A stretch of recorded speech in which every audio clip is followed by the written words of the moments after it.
Testosteron normada bo'la turib, erda urug' foizi juda past ham bo'lishi mumkin. Ha, testosteron bepushtlikning darajasini aniqlashda kerak bo'ladigan analizlardan biri hisoblanadi. Lekin testosteron erning urug'ini belgilab beradigan analiz emas.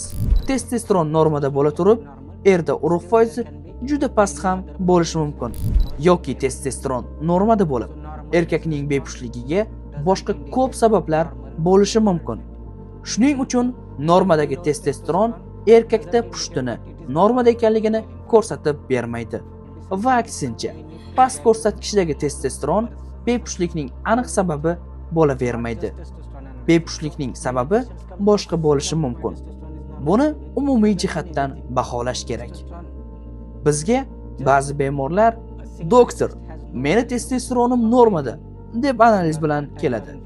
Lekin bu analiz hech narsani anglatmaydi.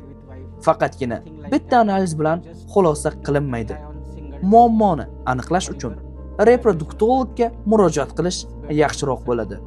U sizga muammo aynan nimada ekanligini aniqlashda va farzandli bo'lishingizga yordam berishi mumkin.